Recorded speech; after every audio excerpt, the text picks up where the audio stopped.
Hi అండి, అందరికీ నమస్తే. ఈరోజు పిల్లలు ఎంతో ఇష్టంగా తినే కారం చిప్స్ చూపించబోతున్నానండి. దీనికి ముందుగా మిక్సింగ్ బౌల్లోకి స్ట్రైనర్ని పెట్టుకొని పొడి బియ్యం పిండి 1 కప్పు తీసుకొని జల్లించుకుందాం.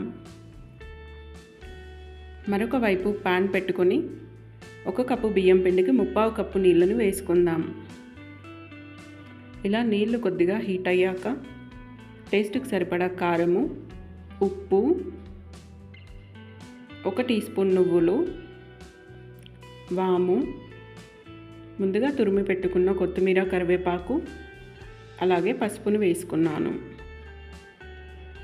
పసుపు వేయకున్నా కలర్ బాగానే వస్తుందండి. ఇలా 5 నిమిషాల పాటు మగ్గిన తర్వాత ముందుగా ప్రిపేర్ చేసి పెట్టుకున్న పొడి బియ్యం పిండిని ఇందులోకి వేసుకొని ఫైన్గా కలుపుకోండి.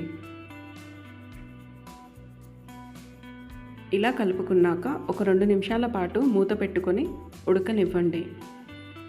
2 నిమిషాల తర్వాత 1 టీ స్పూన్ వరకు నెయ్యిని వేసి ఫైన్గా మిక్స్ చేసుకొని మరొక 5 నిమిషాల పాటు ఉడకనివ్వండి.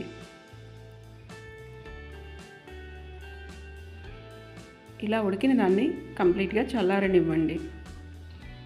ఈ చల్లారిన పిండిని మిక్సింగ్ బౌల్లోకి ట్రాన్స్ఫర్ చేసుకోండి. ఇలా ఒక్కసారి కలుపుకొని తగినన్ని వాటర్ వేసుకుంటూ చపాతీ పిండిలాగా కలుపుకుందాం. ఇలా ఈ కన్సిస్టెన్సీ వస్తే సరిపోతుంది. ఇప్పుడు ఈ పిండిని చిన్న బాల్స్ లాగా డివైడ్ చేసుకొని తగినంత పొడి పిండిని వేసుకుంటూ చపాతీలాగా స్ప్రెడ్ చేసుకుందాము. ఇలా ఈ విధంగా స్ప్రెడ్ చేసుకున్నాక ఒక షేప్లోకి కట్ చేసుకుందామండి. ఇలా ఈ థిక్నెస్ వస్తే సరిపోతుంది. ఇప్పుడు ఇలా ఎక్స్ట్రా పార్ట్స్ని కట్ చేసుకుందాము.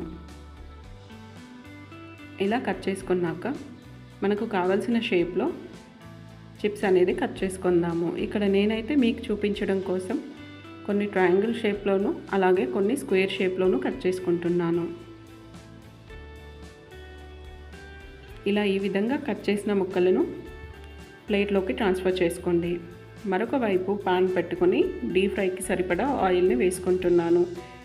ఇప్పుడు ఇందులోకి ఒక్కొక్కటిగా చిప్స్ని వేసుకుంటున్నాను.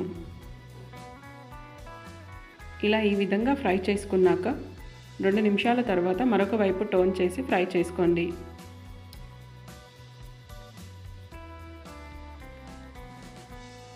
అంతే అండి, టేస్టీ కారం చిప్స్ రెడీ.